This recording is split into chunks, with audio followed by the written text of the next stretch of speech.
Há ventos que sopram e passam, e há ventos que mudam o rumo da história. Cabo Verde, 35 anos de democracia. As vozes, as memórias e as ideias de quem ajudou a construir o Estado de Direito e de quem hoje o desafia a ser melhor.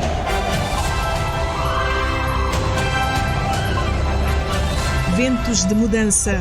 Às terças-feiras na RCV, com Carlos Santos. Olá, viva, seja bem-vindo a mais esta edição do Ventos de Mudança, Cabo Verde, 35 anos de democracia, a nova série especial de grandes entrevistas, todas as terças-feiras, aqui na RCV, dedicada ao processo de abertura política e a transição para o sistema multipartidário em Cabo Verde. O nosso convidado de hoje é o Dr. Jacinto Santos, é um dos protagonistas da abertura política em Cabo Verde, esteve desde a primeira hora na fundação do Movimento para a Democracia, foi o primeiro presidente eleito democraticamente na Câmara Municipal da Praia e teve um papel determinante na afirmação do poder local democrático em Cabo Verde. Antes disso, ligou o seu nome ao movimento corporativo e ao desenvolvimento comunitário, áreas onde começou a defender maior participação dos cidadãos e uma nova cultura de governação mais próxima das comunidades. Vamos tentar perceber quando e como se deram os primeiros sinais de mudança no regime de partido único, o contributo do Movimento para a Democracia na instauração do Estado de Direito Democrático em Cabo Verde, bem como analisar o percurso da nossa democracia com a realização das primeiras eleições multipartidárias a 13 de janeiro de 1991. Dr. Jacinto Santos, obrigado por ter aceitado o nosso convite. Bom dia. Bom dia, obrigado pelo convite. Bom, vamos começar naturalmente pelo início. Ao fazer o balanço do Conselho Nacional do PAICV, a 19 de fevereiro de 1991, Pedro Pires dizia aos jornalistas que não se devia pôr a carroça à frente dos bois, que a abertura política não representava uma ruptura, mas sim uma evolução do processo da afirmação do Estado. Ele dizia que o país tinha muito a perder se não se fizessem as coisas de acordo com as normas internas, de acordo com a lei, no quadro das instituições. O Primeiro-Ministro e Secretário-Geral Adjunto do PAICV dizia também que o partido tinha vindo a debater essas questões, a queda do artigo 4º, a revisão da Constituição que permitisse a concorrência político-eleitoral desde 83, depois em 87... e o tema voltaria a ser debatido no terceiro Congresso em 1988. Portanto, deixa entender que as decisões saídas do Conselho Nacional de fevereiro de 90 não surpreendiam. Começo por lhe perguntar onde é que podemos situar de facto o início da abertura, ou se quisermos, quando é que o processo de transição política e democrática em Cabo Verde teve o seu início? Há muito tempo que eu me tenho dedicado a essa questão do fenómeno da transição democrática e pensado muito sobre o nosso processo. Se tem algo de comum a muitos processos de transição de regimes ditatoriais ou totalitários para a democracia, tem alguma coisa de particular na sua gênese, no seu processo, digamos, no seu timing e na sua concretização. Neste momento tenho um ensaio feito sobre isso, que provavelmente será publicado numa obra coletiva, em que eu defendo, digamos, a minha visão, enquanto alguém que esteve por dentro, mas também 30 e tal anos depois, com algum recuo e com recurso a alguma teoria, alguma literatura sobre a matéria. E quando começou? Eu diria que em tese, poderíamos dizer que o germe, o fermento que viria eclodir muito mais tarde, 15 anos depois, está na origem da própria concepção do Estado, que se instalou em Cabo Verde com exceção à independência, que é um Estado que se baseia na concepção marxista-leninista do Estado. E PICV, PIGC, todos os movimentos que fizeram a luta de libertação nacional, que surgiram praticamente depois da Segunda Guerra Mundial, foram fortemente influenciados pela teoria marxista-leninista e particularmente com a teoria leninista do Estado. com base na Constituição marxista de Marx e Engels, em que o Estado, digamos, deveria desaparecer com a ditadura do proletariado. E que o Estado, por incrível que pareça, que a ditadura do proletariado era a forma mais curta de realização da democracia, a partição de massa, etc. É por isso que na Constituição de 80 de Cabo Verde aparece Cabo Verde como uma república democrática, nessa concepção leninista. E claro, isso resultou numa concepção que praticamente estudei um pouco o que se passou também nos países africanos ao sul do Saara, depois da independência dos anos 50 e 60, e ver que de Senghor, Sékou Touré, Ahidjo, José Nkomo, Júlio Nyerere, Nkrumah, que foi o ponto máximo do marxista-leninista em África, que defendia o socialismo africano e tudo mais. E Amílcar Cabral também apanhou essa influência, digamos, do Partido Único, não foi uma invenção do PAIGC. E teve também uma influência, por paradoxalmente que pareça, do grande cientista político Samuel Huntington, que trabalhou muito a terceira vaga, mas que como conselheiro do governo norte-americano e também defendia que o multipartidarismo para os países africanos recém-independentes era um presente envenenado. Digamos que toda a concepção do Estado unitário necessário para acelerar o desenvolvimento económico, contraditoriamente baseia na teoria do materialismo histórico de Marx e Engels. Digamos que tudo resulta do estado do desenvolvimento económico das sociedades. Digamos, uma sociedade como Cabo Verde, sociedades africanas pobres, não podiam enveredar-se pelo multipartidarismo. Bom, em consequência disso, implantaram-se em Cabo Verde organizações estranhas à nossa cultura, estranhas à nossa tradição. Por exemplo, quando olharmos para as comissões de moradores, os comités, são a transposição do que veio da Comuna de Paris e dos sovietes depois da triunfo da Revolução Proletária do Lenin, depois do seu regresso à Rússia de exílio de Suíça, não é? E vamos encontrar a mesma coisa na Guiné. Digamos. Portanto, está a contradizer aquelas vozes que dizem que, bom, em Cabo Verde não havia uma tradição democrática, as pessoas não sabiam bem o que era viver nesse ambiente de liberdade e de democracia, depois de termos estado quase 500 anos sob o jugo colonial, apanhamos ainda com 40 anos do fascismo de Oliveira Salazar, e portanto não tínhamos uma vivência, uma cultura de liberdade e a história e os factos provaram o contrário. Por isso nasceu essa concepção, como em Cabo Verde não tínhamos indústria, não tínhamos proletários, tínhamos, digamos, os grandes proprietários agrícolas, gente no comércio, uma elite intelectual. Portanto, não havia razão para a aplicação da teoria marxista-leninista do Estado com base no antagonismo de classe, contradição de classe. Então, o partido, e particularmente a classe que se legitimou na luta de libertação nacional, transformou-se como uma classe política dominante. E essa classe política dominante que constrói todo o modelo que está acima das classes. Por isso, aquela coisa do homem novo, a eliminação da exploração do homem pelo homem, o desaparecimento da propriedade privada, elemento de sustentação da toda a teoria de Marx, não é? E então impôs-se, enviaram as nacionalizações, programou-se a reforma agrária,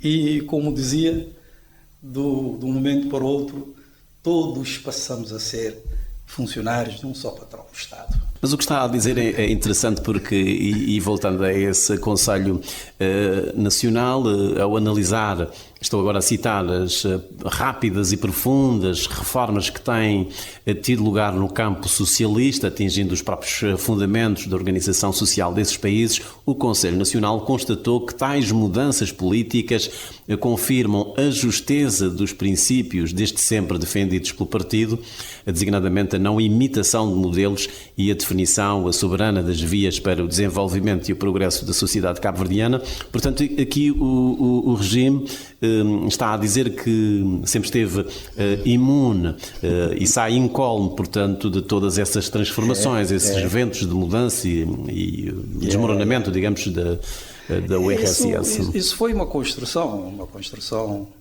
ideológica, diga-se de resto muito bem trabalhar. Se tem coisa que o PGC trabalhou muito bem, é a questão ideológica. Digamos, se o desempenho económico do PGC-CV tivesse 30% dos resultados que obteve na parte ideológica, provavelmente ainda estaria no poder, não é? E isto também desconstrói uma ideia de que tudo que se fez em Cabo Verde, o PGC fez em Cabo Verde, foi uma originalidade. As pinceladas que eu dei mostram que foi uma réplica, com algumas adaptações, até a linguagem política da Amílcar Cabral, em relação à grande massa dos combatentes analfabetas, sem preparação, teve que adaptar essa linguagem, mas com base nos conceitos da teoria leninista do Estado, da concepção leninista do partido, do marxismo, e com as adaptações, não é? E o conceito de sociedade civil só vem a aparecer em 1988, no terceiro Congresso. Mas não passou, porque é um contrassenso, não pode haver sociedade civil autónoma num regime totalitário. Não passou, porque João Pereira Silva diz que o debate foi cortado. Não passou porque o corpo do partido, maioritário do partido, e a ala que pretendia fazer a reforma, não se impôs. E isso é um elemento também que eu considero de particularidade do nosso processo democrático. Contrariamente com o que se passou com o Partido Comunista Soviético, com Gorbachev, que liderou uma ala que quis impor mudança, no Conselho, tanto no Congresso, tanto no Conselho Nacional, unanimamente foram contra, digamos, a transformação do regime. Eles queriam, como também é normal, um período de liberalização, que não aconteceu. A liberação do regime, ganhando tempo para só fazer as eleições em 5 anos depois. Portanto, as reformas económicas também, exatamente, já em 88, a extroversão. E não produziram resultados esperados. Levou à revisão da Constituição, digamos, permitiu-se, digamos, a coabitação com o setor privado, porque até 88 o modelo dominante era um modelo, digamos, da teoria do Estado, marxista-leninista e levado ao extremo pelo stalinismo, em que o setor económico era totalmente dominante da economia, é a empresa pública do Estado. E as reformas, como sabe, estruturais, produzem efeitos a médio e longo prazo. Portanto, não resultaram, ao ponto que em 91 a taxa de crescimento económico médio era de menos 1%. Portanto, o regime falhou rotundamente em termos de política económica, com o planeamento centralizado, o centralismo democrático, etc., próprio desses sistemas. Portanto, é dessa altura que podemos vislumbrar os primeiros sinais de enfraquecimento, de esgotamento do regime? Para mim, os primeiros sinais mais evidentes começou com a ruptura, em 1979, em que saíram os principais dirigentes que não estiveram na luta armada, Zé Tomás Veiga, Manuel Faustino, Jorge Carlos Fonseca e outros. Conhecidos como trotskistas. Mas o trotskismo, o procedimento ideológico, foi um argumento utilizado. Bom, eles estarão em melhores condições do que eu para explicitar, mas tem uma lógica de afirmação dos combatentes que se transformaram a classe política dominante. Nós passamos a não ter classes económicas dominantes, e a classe dominante foi, de facto, os combatentes que vieram da luta de liberação nacional. Basta recordar que só em 1987, um dirigente que não participou na luta da libertação nacional entrou para o órgão máximo do partido, que é José Luís Fernandes. Portanto, as decisões eram sempre tomadas no núcleo, na cúpula, na comissão política, constituída sobretudo pelos combatentes. Nomenclatura, porque todo o percurso, toda a fundamentação, baseou-se naquilo que eu chamava legitimidade histórica. E há uma frase lapidar, igualmente o que Lenin defendia em termos de utilização da violência para a conquista do poder. Digamos aquela célebre frase de que serão esmagados todos aqueles que tentarem pôr o nosso caminho, etc. É a mesma frase também que Lenin utilizou depois do regresso da Suíça em 1916, 17, etc. Então, aí começou, digamos, a ver que uma grande parte daqueles que participaram ativamente nas jornadas para a independência em Cabo Verde, e os militantes da clandestinidade, que aquilo começava a ser, digamos, uma ilusão. Digamos, não correspondia à promessa da liberdade que estava intrinsecamente associada, digamos, à luta de libertação nacional. Portanto, é aquilo que Humberto Cardoso chama de assalto à esperança. É, precisamente. E o regime começou a mostrar o seu lado violento, que é uma coisa que não se discute em Cabo Verde. Mas era um regime autoritário ou totalitário? Totalitário. Basta vermos Na semana passada, em relação a essa mesma questão, João Pereira Silva dizia que podia até ser um regime autoritário, mas de totalitário não tinha nada. Poderia ter um aparatos em termos dos documentos, mas a praxis não era de um regime totalitário, porque no regime totalitário não há imprensa, digamos, não se permite nenhuma imprensa livre, também não há uma religião, digamos, oficial, não há vozes dissonantes. O regime totalitário, em toda a teoria, basta analisarmos profundamente autores como Hannah Arendt, Philippe Brault, Kelsen e outros teóricos. Dizem que, quer dizer, não há como fugir. Implantou-se em Cabo Verde um regime totalitário. Se me dê licença, eu como estou a trabalhar esta matéria, então tomei algumas liberdades para algumas citações para mostrar a diferença entre um regime autoritário e um regime totalitário. Nós vivemos durante 15 anos um regime totalitário, que é o exercício absoluto do poder por um partido, mais concretamente por uma categoria de político, uma classe dirigente. Totalitário. Portanto, totalitário significa só o PGCCB poderia exercer atividade política legítima. Não partilhava poder como nenhuma outra força política. Portanto, era o partido hegemónico e, ao mesmo tempo, tinha um monopólio do mercado político, se assim se pode dizer. De tudo. Era um domínio absoluto. Era um domínio absoluto através de um trabalho ideológico profundo, e ainda há rescaldos, há resquícios desse trabalho ideológico profundo. Domínio absoluto do Estado. O Estado é um instrumento para a realização dos objetivos do partido com base no pensamento de Amílcar Cabral. O domínio através das instituições de organizações da massa, como instrumentos também de propaganda, de moderação ideológica. O domínio das forças do Estado, da violência. Portanto, está a falar dessas organizações, está a falar da OPAD-CV, da JAC-CV, da OMCV. Mas elemento intrínseco do regime, e não é uma originalidade do PCB, é a originalidade dos partidos, do Partido Único. O domínio das Forças Armadas, braço político do partido. O domínio das milícias. O sindicalismo, elemento central, porque o socialismo, toda essa corrente, partiu do sindicalismo na perspectiva da Revolução Proletária. É um elemento-chave. A polícia política, severa. O PICV nega que tenha existido alguma vez a polícia política. Havia um serviço de direção nacional de segurança do Estado. Evoluiu, tinha a Direção Nacional de Segurança, depois evoluiu a Direção Nacional de Segurança Nacional. É uma polícia política. Eu falo porque eu fui vítima de polícia política. E fui preso em 1980. Até hoje não me deram explicação porque me prenderam. Em que circunstâncias é que foi preso já agora? Olha, é uma história, isso vai constar também nas minhas notas pessoais. Desde que entramos em processo, nunca exteriorizei esta fase que foi terrível da minha convivência com o regime. Nunca utilizei para demonstrar a ideia de que eu estava a associar-me aos outros para a fundação do MPD porque tinha sido prejudicado. Não, porque comecei a ganhar uma concepção de que era necessário substituir o regime.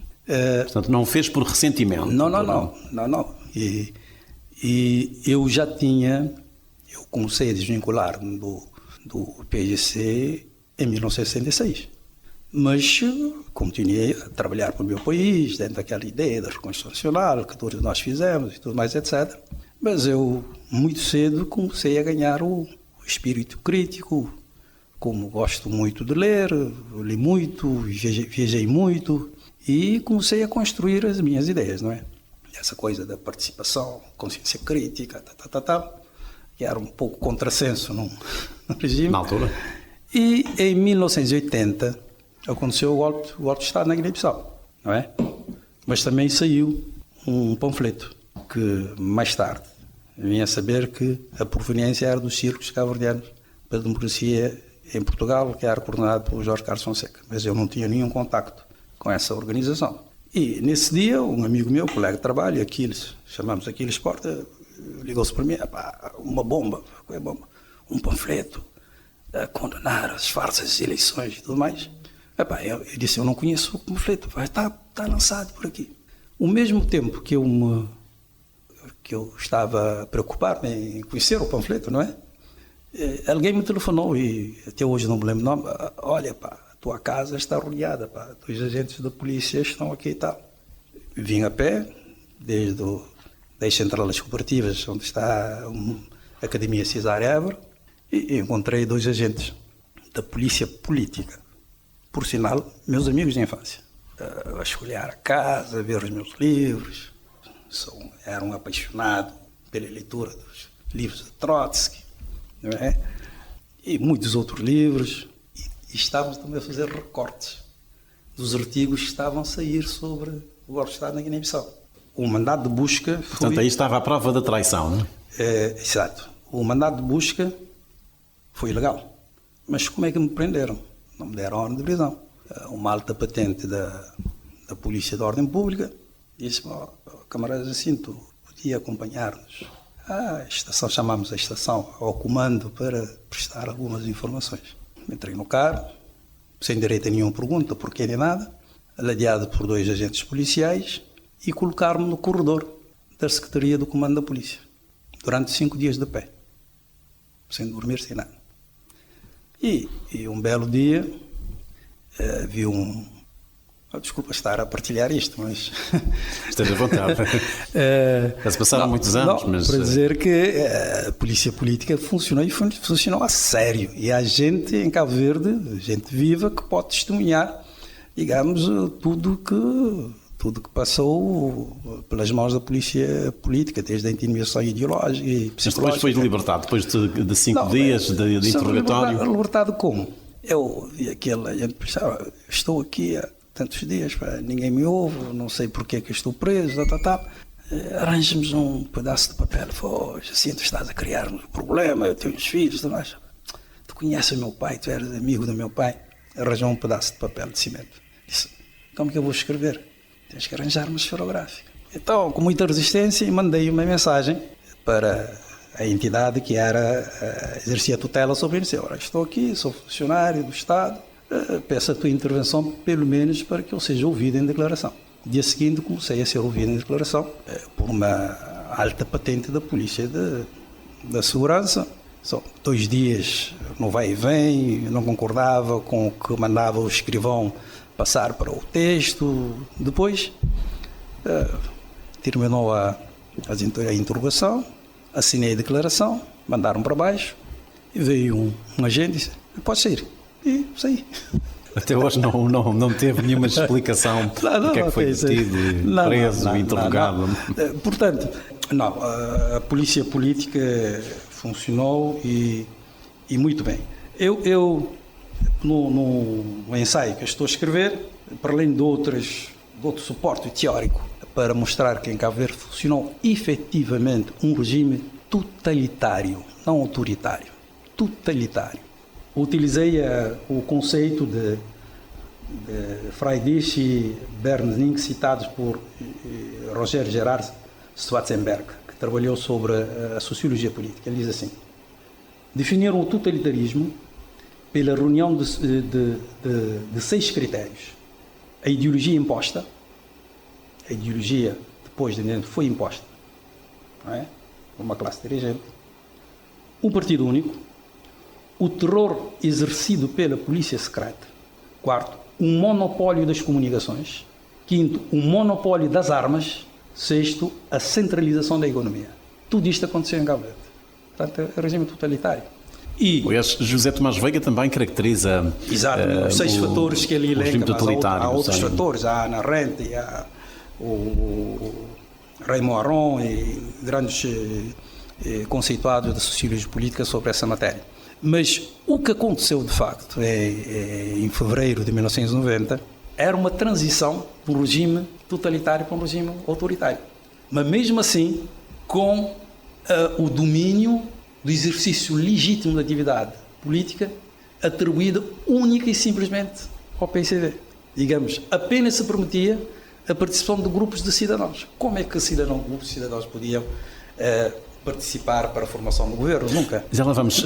Voltemos às declarações, a essa entrevista não, uma conferência de imprensa que Pedro Pires dá em fevereiro de 90 para fazer o balanço dessa reunião do Conselho Nacional. Foram quase 2 horas a falar para os jornalistas. Portanto, ele garantia que o país não estava a viver nenhuma crise social, não havia fome, Cabo Verde não era um país desacreditado, quando muito haveria uma crise de crescimento, havia alguns trunfos que o país podia ostentar, nomeadamente a estabilidade social, política, a unidade nacional e a credibilidade do Estado. Portanto, ele defendia que esse processo de transição, essa abertura devia ser faseada, portanto, não devia ser assim uma coisa abrupta, sob pena de se pôr em causa esses ganhos e a credibilidade do país.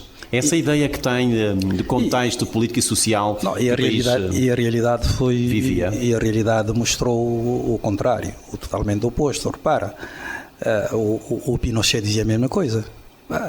O regime está estável, a economia a crescer, a maior economia da América Latina a crescer, tem pão, tem instrução, liberdade, não serve para nada. Curiosamente, Arcílio Pereira retoma essa mesma concepção.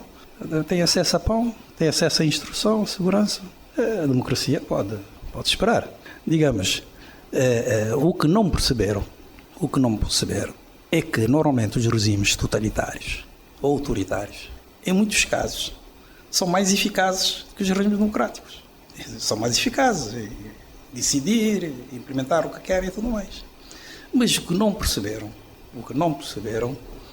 é que a liberdade, contrariamente ao materialismo histórico, ao historicismo marxista-leninista, que é o verdadeiro motor do desenvolvimento de uma sociedade, e não a luta de classes, não o domínio de uma classe por outra classe.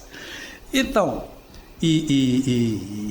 a Ana Rente termina uma coisa extraordinária quando analisa o totalitarismo do Partido Único. É que é surpreendente como esses dirigentes se gabam da solidez do regime do sistema. É surpreendente como caem.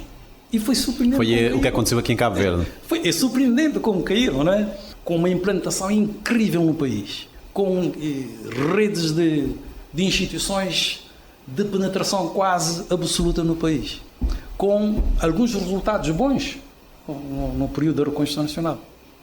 Como é que a maioria dos cabo-verdianos rejeitam esse regime na primeira eleição e na segunda eleição? E Pedro Pires dizia que o partido tinha o controle, digamos, absoluto dos acontecimentos, portanto, dominava, digamos, essas transformações. Mas só que faltou uma coisa: dominas o sistema, os instrumentos, mas não se consegue dominar o fenómeno. Muito bem, vamos. O fenómeno social, o fenómeno político, estava fora do controle, porque a liberdade começa na cabeça das pessoas, na consciência das pessoas. Então, parafraseando o António Sufri Calado, a longa espiral do silêncio explodiu com a saída da declaração política de 14 de março. Na semana passada nós tivemos aqui a João Pereira Silva, uma das vozes dentro do PAICV que defendiam também uma abertura por etapas, uma coisa estruturada. Ele dizia que praticamente o PAICV entregou o poder ao MPD na mesa das negociações e que não havia, ele não vê razões para isso, tendo em conta que não havia uma instabilidade em Cabo Verde e o MPD ainda não tinha aquela força, não dominava o terreno. Não, Aproveito para saudar o meu amigo João Pereira, mas nós partimos de premissas diferentes, de premissas muito diferentes. O PCV estava convencido, segundo dizem, tinha uma sondagem em 1988 que dava que mais de 80% dos cabo-verdianos aprovavam o regime, etc. E estavam muito confiantes, porque de facto o poder foi instituído com base numa matriz, uma prática ideológica muito forte, muito consistente. E, de facto, não havia sinais de instabilidade. Mas esqueceram-se que a promessa de independência era a liberdade individual e o direito e o acesso, o exercício dos direitos políticos fundamentais, que era completo, dominado por uma classe. Aliás, magistralmente, o mesmo Silveira disse que o regime foi de tal ponto que não se percebeu que, no final, em 90, que Cabo Verde passou a ter como campo político? Os melhores filhos da terra e o resto da sociedade. Mas com domínio, com todo aquele aparato, todas as coisas. Portanto, a premissa é diferente. Não integrou. Não integrou porquê? E uma outra coisa a ser desfeita, e há vozes, teses que há no período, dizer que o MPD surgiu após a declaração de 14 de março de 90. De 14 de março, de fevereiro. Foi em março, não é? Não, que a MPD surgiu na consequência da declaração da resolução do Conselho Nacional. Do Conselho. Nada mais falso e não corresponde à realidade. Porque não se pode, para quem vê o conteúdo da declaração política, vê-se que não era um produto espontâneo, de espontaneidade, que é o resultado de uma reflexão que vinha a caminho e que teve várias fases, 3 fases, até chegarmos à declaração política. A primeira fase, manifesto, né? Isto é, porque eu trabalhei nessas coisas, fiquei com a cópia, né? A primeira fase é de 9 de janeiro de 1990, manifesto, que tem toda a estrutura que foi passada para a segunda fase. A segunda fase é de 5 de março de 1990. E a terceira fase é de 14 de março de 1990. E já no manifesto tomamos a posição de que o objetivo era criar uma organização política para concorrer em pé de igualdade com o PCV às eleições que estavam previstas em 1990. O PCV não tinha conhecimento dessas movimentações, porque, a propósito ainda daquela conferência de imprensa, houve um jornalista que lhe perguntou sobre o surgimento de partidos. O Pires responde que um partido não nasce de geração espontânea. Quem quiser criar um partido precisa de tempo de o fazer. E tem razão. O MPD não foi um partido de movimento de geração espontânea. Houve um grupo que trabalhou, que concebeu o tipo de democracia que queríamos para Cabo Verde, com detalhes, digamos, que criou o miolo, o núcleo duro que veio a ser desenvolvido na Constituição de 1992. Nós já repara que o MPD não surgiu como um movimento de reivindicação de direitos, não surgiu como um movimento de pressão, surgiu como um movimento de oposição que cria um novo projeto de sociedade. Portanto, o MPD estava a trabalhar na clandestinidade, esse núcleo, porque ainda não havia autorização para a criação de partidos. O que se verificou, de facto, isso foi a primeira derrota do PCV. Quer dizer, num regime constitucionalizado, com as leis proibitivas do exercício da liberdade, de expressão da organização, e face a uma resolução, e aparece um grupo a contrariar e a fazer uma verdadeira desobediência civil, isso mostra que o primeiro elemento do fracasso do regime. E nunca mais pôde conter e contrariar este movimento. E mais, há um elemento. Em janeiro de 1989, o PCV, se não o PCV, pelo menos o Pedro Pires e X Pereira, tiveram acesso ao relatório sobre a situação política de Cabo Verde produzido pela Direção-Geral de Segurança. E nesse relatório havia vários cenários. Um dos cenários é surgimento de uma força política interna com ex-grupos dissidentes e por uma falha qualquer, dirigido por alguém, por uma falha qualquer, esse alguém era Jacinto. Está escrito, foi no escrito. Já sabiam. E já sabiam também das nossas reuniões. Estou convencido que eles acompanhavam as reuniões que fizemos. Fizemos em Terra Branca, depois em Brasil, até a assinatura Até a eleição da coordenação provisória do MPD em maio, na ex-instalação da IPAVES. Mas depois... Mas o regime via mais um grupo de quadros da praia. É isso que não perceberam. Repara, nós começamos essa experiência em 89. Eu não gosto de falar disso na primeira pessoa, mas infelizmente tenho que pontuar isto. Há uma pessoa com quem cogitávamos muito a necessidade de atuação política à luz do dia. Essa pessoa chama-se Daniel Pereira Barros, Neo. Estudou no Brasil e decidiu ficar lá.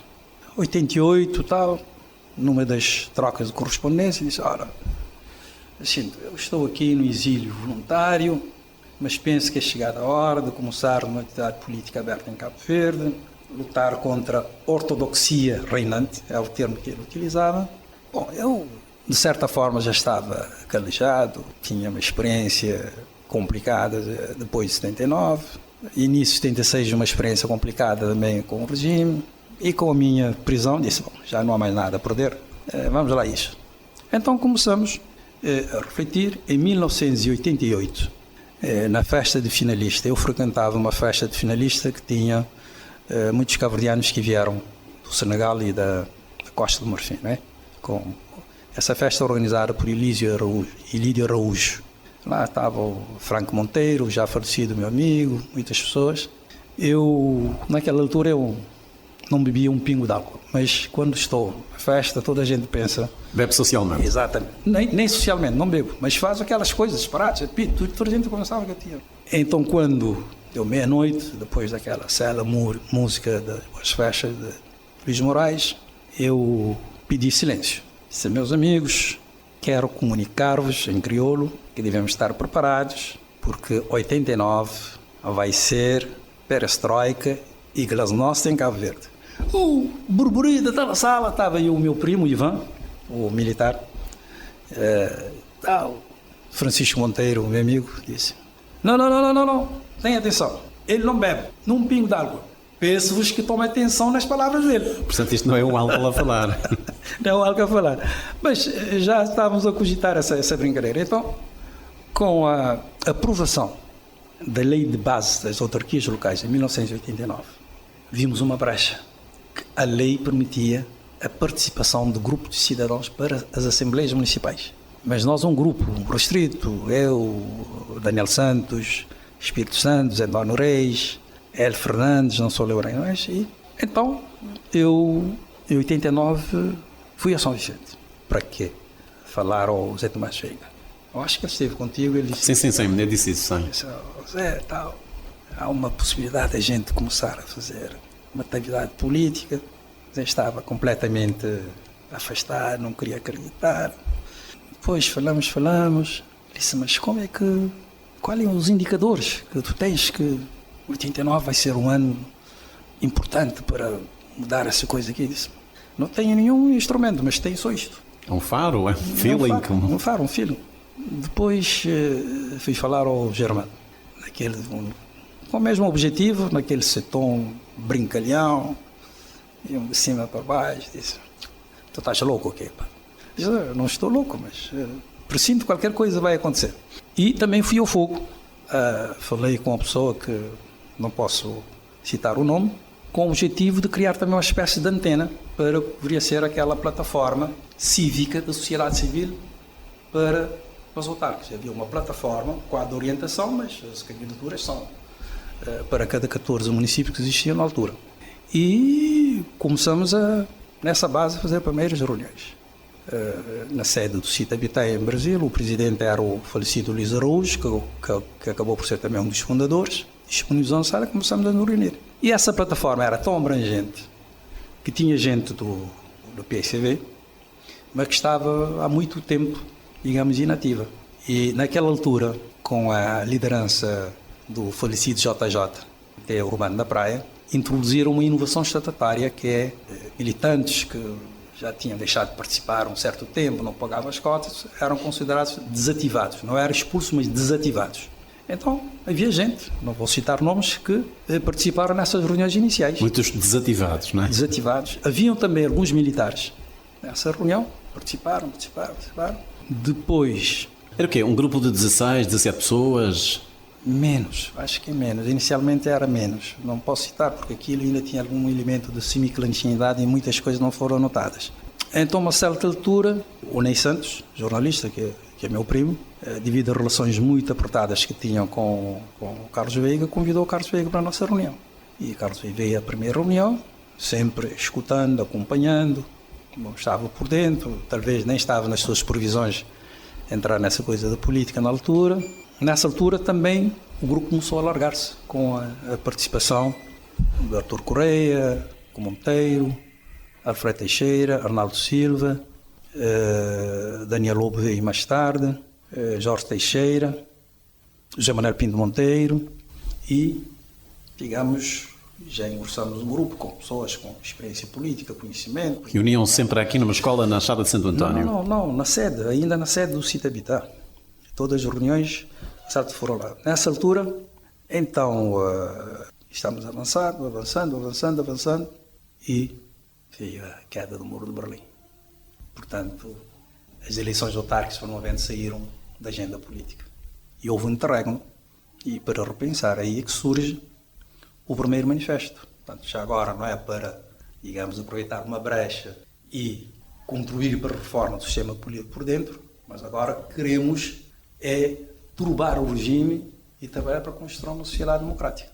Isso é que é um manifesto de 9 de janeiro de 1990. Antes de 14 de março de 1990. Sim, porque o MPD dizia que não bastava aperfeiçoar a democracia, era criar uma democracia, instalar uma democracia em Cabo Verde. Não existia em Cabo Verde. Não existia democracia, existia um regime de democracia nacional revolucionária, tal como era concebida na altura a democracia proletária, uma coisa, etc. E foi assim que chegamos a 14 de março. 14 de março, mas já com reuniões descentralizadas. No platô, na cave do prédio do Gigi Fernandes, e fizemos reunião no antigo IPAS, e 14 de março reunimos-nos, já a sala do Cita Habitat já era um espaço muito exíguo, e reunimos-nos a 14 de março na Escola do Brasil para assinatura, aprovação final e assinatura da declaração política de 14 de março. Mas as vossas atividades não eram vigiadas pela polícia política? Estou convencido que eram seguidas. Então, continuamos. O documento foi aprovado por 23 pessoas que estavam na altura. Depois lançamos a subscrição e chegamos a... E que rapidamente alcançou as 600 assinaturas. Exatamente. E quando é que foi entregue ao presidente Aristides Pereira? Carlos Veiga fala disso. No dia 2 de abril de 1990. A delegação é chefiada por Carlos Veiga, integrada por Zé António Reis e por mim. Mas o elemento forte, o ponto de viragem, foi a reunião de 7 de junho, no Excentro 1º de Maio. Colocamos 700 pessoas na sala e veio gente de outras ilhas. Foi um momento de ruptura porque apresentamos elementos básicos do programa político através de Carlos Veiga, terminamos a reunião com uma moção e essa moção que foi determinante para mudar a dinâmica do cenário político. Propunha-se a queda imediata do artigo 4º, eleições legislativas em primeiro lugar, eleições presidenciais em segundo lugar, mas direta universal. Portanto, o MPD não concordava com o calendário que tinha sido decidido, delineado pelo PAICV. Presidenciais primeiro, só depois legislativas e em 95. E nem era aceitável, porque, repare, se nós estamos num processo de mudança de regime, aí houve um momento que foi crucial, a intervenção do Carlos Veiga como deputado independente, em maio, que já dizia claramente não há dúvidas de que o regime tem que ser substituído. E fez a ruptura, e foi a ruptura definitiva, e falou como deputado, como líder da oposição nascente. Aí mudou todo o quadro. Não corresponde à verdade de que em setembro, as negociações tiveram lugar em setembro. Em setembro, o MPD já tinha uma implantação real em Cabo Verde, em setembro de 1990. E o PCV, o regime, não tinha como parar esse movimento. Tinha duas alternativas: ou utilizar a violência, impossível no contexto internacional que se vivia, no contexto interno, ou tinha que sentar-se à mesa. Repara, já na reunião de maio de 1990, e um dos pontos colocado na moção era a abertura imediata das negociações para uma transição tranquila, dentro do cargo legal, negociar. O que o PCD não conseguiu, por força da dinâmica, é impor o ritmo de uma forma unilateral e gerir sozinho o processo de transição. O processo de transição foi co-gerido. Agora, a razão que terá levado o PCD a concordar com alguns aspectos essenciais, penso que teve muito a ver com uma produção, com uma autossuficiência. Vamos deixá-las. Como dizia o Abílio Duarte no seu tom brincalhão, cresçam e apareçam, tal. Nunca pensaram que o fenómeno, o desejo de mudança, era tão forte e um motor de toda a transformação. Repara que nas eleições de 91, representantes do PCV nas mesas de votos não votaram mudança, votaram MPD. Portanto, o partido estava completamente desligado das aspirações da sociedade, dos sinais que a sociedade ia emitindo. Então, transformou-se numa nomenclatura pura e simples. Não é? Estava desligado da sociedade. Mas manteve a sensação de ligação à sociedade através das suas instituições satélites. Já que se vê, o MCV, que eram instituições que tinham ligação com a sociedade. Mas esquecer-se do pormenor. A liberdade individual é motor de transformação e de mudança das sociedades. Jacinto Santos, mas o MPD, portanto, esse núcleo opta por uma liderança, digamos, partilhada, colegial, não aparece um rosto a dizer, enfim, a identificar-se como presidente. Isso veio a acontecer muito depois. Porquê? Exato. Isso decorreu do próprio processo. Naturalmente que nessas coisas há sempre quem parte com a iniciativa. Desta parte eu tive a iniciativa de avançar com essas coisas, de escrever as bases do coisa. Eu tinha, na altura, pouca gente tinha uma máquina eletrónica, eu tinha a minha máquina eletrónica. Mas o Jacinto nunca foi coordenador nacional do partido? Não, nunca fui. E sempre trabalhei na parte de organização, mobilização. As ideias. Essas coisas que eu gosto mais de fazer. Porque a história é simples. Nós, quando tomamos a consciência de que era necessário trabalhar numa organização política já em moldes partidários, já com todas as regras que definem um partido normal, sem a formalização, sem estatuto mais, mas na nossa cabeça tinha essa ideia de conquistar o poder político pela via democrática de uma forma muito clara. Então, um belo dia, eu e o Ney Santos, o Ney foi decisivo, ele acompanhou-me muito, ele era jornalista, tem muitos artigos no Voz do Povo, muitas análises. Tinha o domínio da escrita, provavelmente até ainda tem melhor domínio da escrita do que eu. Nós escrevíamos juntos, corrigíamos essa coisa, sobretudo o manifesto, e começamos a pensar, isto não pode continuar assim, tem que haver um líder. Depois nós éramos, a maior parte, muito jovens, então apertamos um pouco. Se eu ficar à frente, ninguém vai nos apoiar, porque é um passado político militante, uma colagem ideológica, e o que precisamos é uma frente ampla. Tem que ser gente com...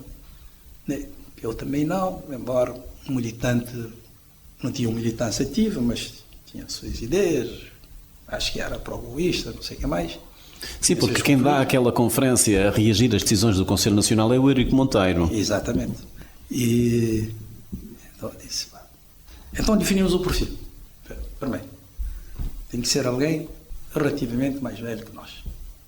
Segundo, alguém com notoriedade, reconhecido profissionalmente, família conhecida, com grande implantação, com alguma expressão na sociedade.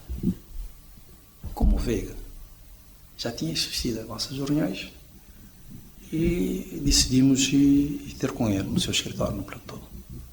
Falamos e apresentamos o perfil. Disse, eu concordo com o perfil, esse perfil que nós precisamos. Disse, mas é você.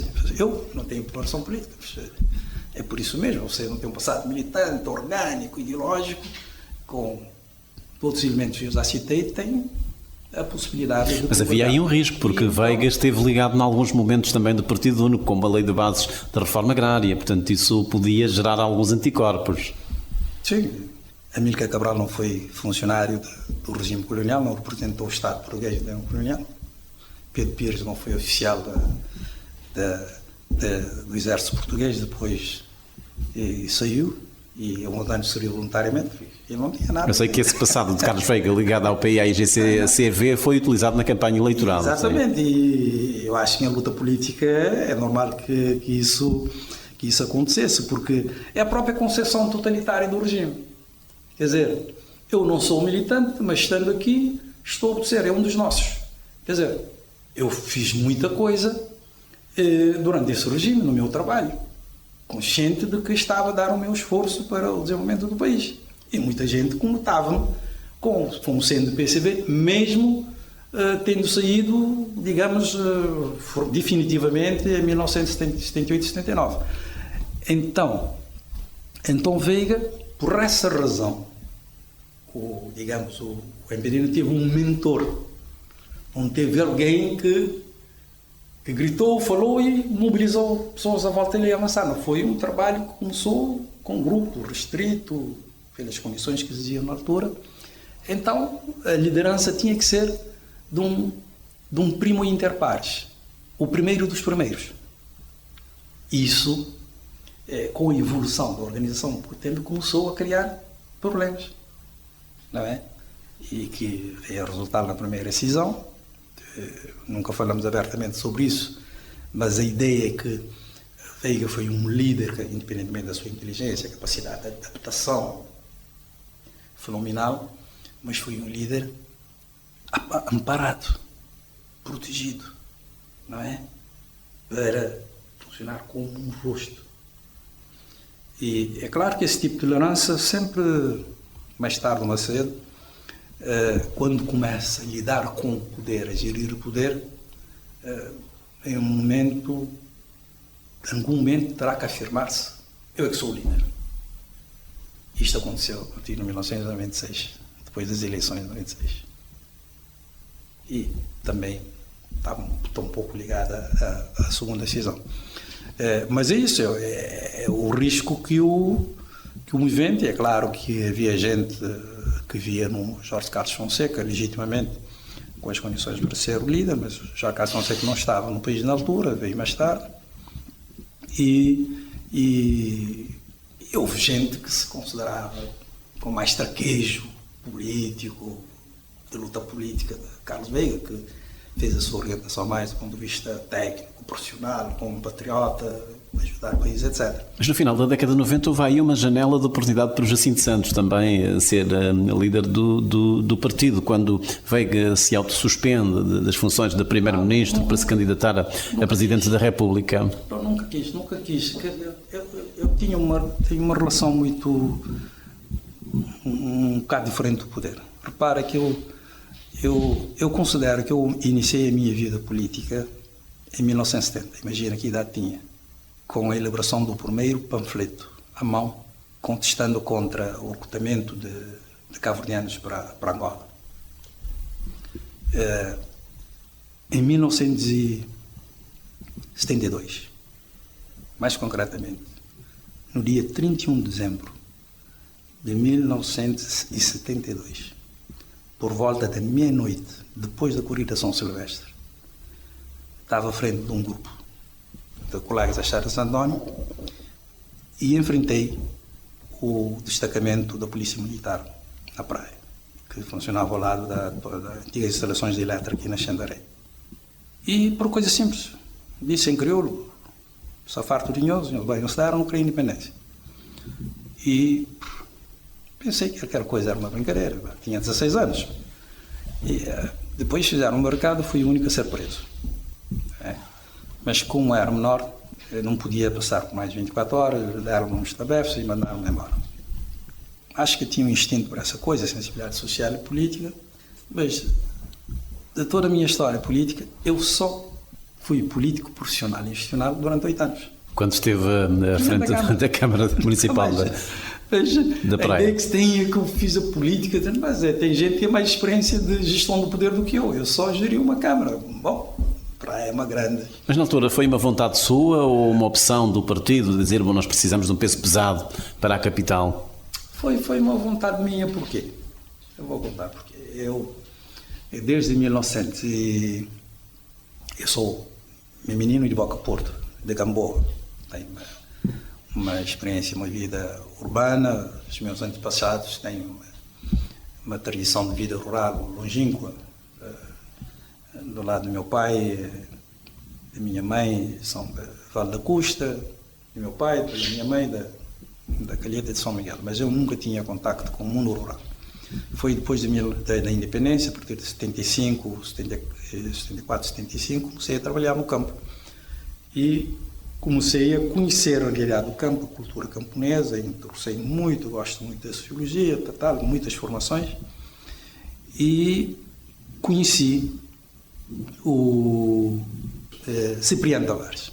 Cipriano Tavares é o técnico agrícola que veio de Moçambique, era também um nacionalista, e trabalhava no INE, e cruzava-me com ele de vez em quando no mundo rural, por lá de São Domingos, gostava muito da sua irreverência e tal. Então eu tive a ousadia de convidá-lo para ser deputado. Ele chateou-se comigo, e acabou por aceitar ser deputado. Depois das eleições, eu não quis ter nenhuma outra função, e disse que eu queria voltar para a minha profissão, Instituto Nacional das Cooperativas. Então fiz uma transição para um Ministério do Desenvolvimento Rural, que era dirigido por Alberto Rosário, como assessor do Alberto Rosário. Depois passei para o Instituto Nacional das Cooperativas e desempenhei as funções do Presidente do Instituto, salvei durante 6 meses, e combinado com a função do líder parlamentar. E começou-se a discutir a questão das autárquicas, mas eu não tinha intenção, e o Cipriano Tavares foi ter comigo ao meu gabinete e disse: agora é tua vez, minha vez, você convenceu-me a ser deputado, agora eu vou convencer-te a ser presidente da Câmara da Praia. Mas porquê? Porque, e entre os teus colegas, tu és o único que tem experiência urbana e experiência rural. Um argumento forte. Exato, em 89 desvinculei no INC, comecei a dirigir o projeto de Ponta d'Água, desenvolvimento urbano de Ponta d'Água, e tinha experiência. E praia era praia, São Domingos, Cidade Velha, uma coisa enorme. Não dei resposta, comecei a refletir, e quando fui para o INC, convidei Cláudio Furtado, sociólogo. E Cláudio Furtado foi um dos secretários de Estado do governo do PCD. Imaginas a pressão. Eu era amigo dele, reconhecia o seu trabalho e convidei para ser meu assessor. E convidei-ele para acompanhar uma viagem da Ressalão, sobre um seminário internacional sobre a gestão de países com pouca terra, etc. E na ida, no regresso, começamos a falar. Ele convenceu-me que eu deveria ser um bom candidato. Eu disse: isto não pode ser assim. Depois, comecei a pensar, e decidi viajar para Dakar. Fui à Chambre de Comércio de Dakar e passei uma semana intensamente a estudar o orçamento municipal e a gestão municipal. Já tinha noção de contabilidade, de gestão, de empresa e tudo mais, da gestão pública a primeira vez. Então fui lá, comecei intensamente, uma semana a ler o orçamento municipal, a gestão municipal, o poder local. Disse: vou aceitar. Vou aceitar. E depois foi chegar, ver e vencer. Não. Fizemos uma primária. Eu era coordenador da Comissão Política Regional da Praia. Acho que fizemos uma primária, não com muito formalismo, mas havia 3 candidatos. Ainda se lembra dos candidatos? Penso que era Daniel Lobo e João Manuel Almeida. Não sei como é que terminou, depois saí com uma legitimidade mais forte. Mas, efetivamente, nunca pensei em liderar o MPD. Nunca pensei. Mas, pelo contrário, quando começou-se a desenhar aquilo que veio a consumar como a primeira ruptura, tive pressões. Com o nascimento do PCD? O PCD tinha pressões de que eu poderia salvar a situação, mas já era presidente da Câmara Municipal da Praia. Disse, não vou aceitar isso. Mas o fundamento que pesou maior foi a minha decisão de que eu não me sentia preparado para liderar o partido e ser primeiro-ministro. Achava que não tinha preparação. E um amigo meu disse, o Manuel Monteiro é presidente do CDS, mas ele é presidente, mas ele não é chefe do partido que governa. Depois a amizade, o passado comum que eu tinha com o Eurico Monteiro não tinha nada a ver com o Carlos Veiga. O Carlos Veiga eu conhecia de nome, de longe, depois naquelas reuniões, mas eu tinha uma relação com o Dico, quer dizer, era quase familiar. Os filhos ficavam na casa da minha mãe quando fazíamos trabalho político e tudo mais. Eu disse, eu não vou estar nem do lado de Carlos Veiga, nem contra Dico. Eu vou estar do lado da estabilidade. Um partido com 1 ano de governação, o que precisa é consolidar a liderança e terminar a governação. 1 ano é muito pouco. Eu disse, eu vou apoiar a linha oficial, eu vou apoiar Carlos Veiga e assumir frontalmente o combate de apoio à liderança e que culminou depois na segunda convenção, que consolidou, digamos, a liderança do partido. E, infelizmente não, faz parte da democracia. Eu acho que uma das coisas da democracia é cisão, refiliação, são atos democráticos. Os partidos únicos totalitários saírem é ato de traição, mas um partido democrático sair, depois voltar, é um ato democrático. Não é? E assim foi a história, mas nunca quis ser o líder. E na altura... Para o Jacinto Santos é normal esse retorno do pessoal do PRD, PCD, sim, ao MPD atual? Sim, mas eu tomei uma decisão e jamais participarei numa organização política. Ser militante, assumir cargos de responsabilidade, ser dirigente, jamais.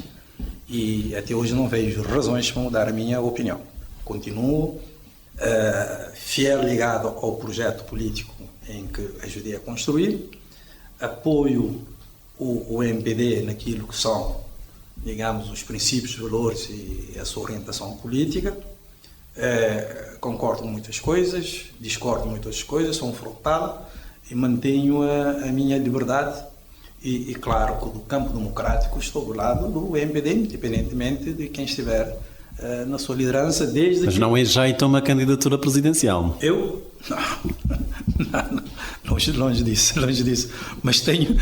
Nunca pensou nessa possibilidade? Tenho na minha cabeça um perfil. Não, só para terminar essa parte, eu quando eu estava no Presidente da Câmara, já em 2000, eu não conhecia, já no momento quente que determinou a minha saída.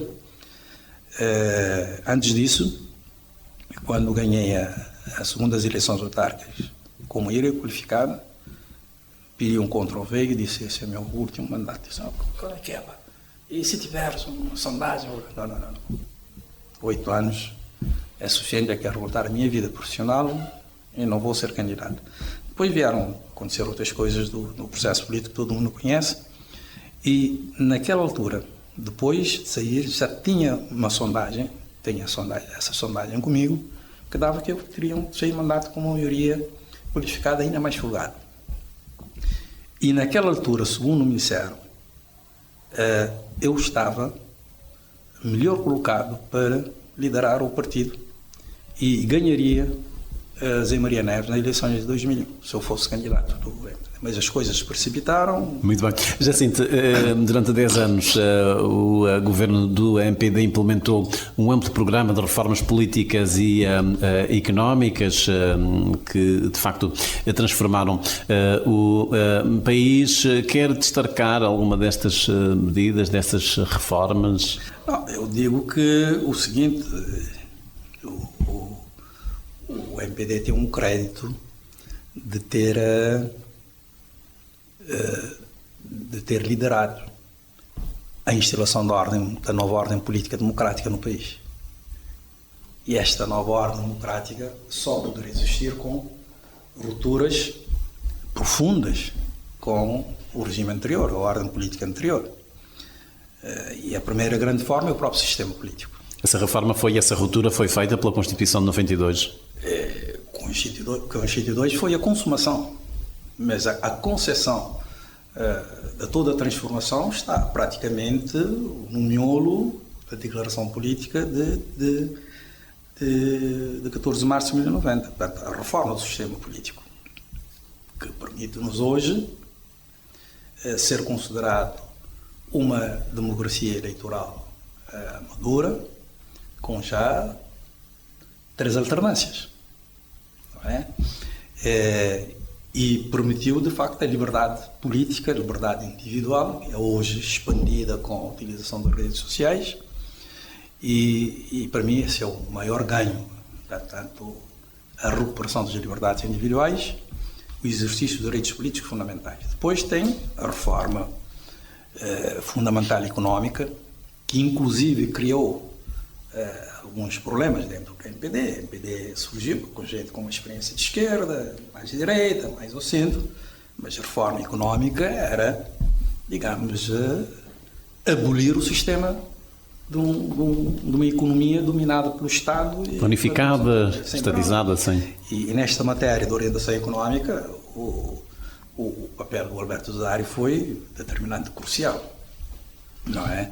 E essa reforma económica que permite o país hoje está a continuar, digamos que o país ainda está a funcionar na esteira das reformas de 90. Precisamos de uma nova geração de reformas para aprimorar o sistema político, reforçar, dosear o papel do Estado na economia, embora o perfil está completamente alterado, estamos efetivamente uma economia de base privada, reforçar os aspectos de regulação, políticas sociais voltadas para melhorar a prestação de serviços públicos universais às pessoas, que são novas exigências, e atacar os novos desafios, a nova tecnologia, a inteligência artificial, o desafio climático, e reinventar os espaços de participação política em relação, porque os partidos políticos já são insuficientes. O que é que quer dizer com isso? O que é que se quer explicitar a sua ideia? É ir naquele caminho do Jürgen Habermas. Isto é...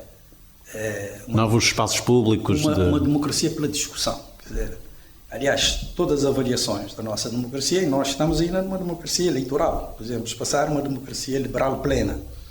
E para isso a questão da participação política é determinante. E a participação política não se esgota em eleições, como nós todos sabemos, e nem no sufrágio. O sufrágio hoje não pode ser, do meu ponto de vista, o único elemento de avaliação da nossa democracia.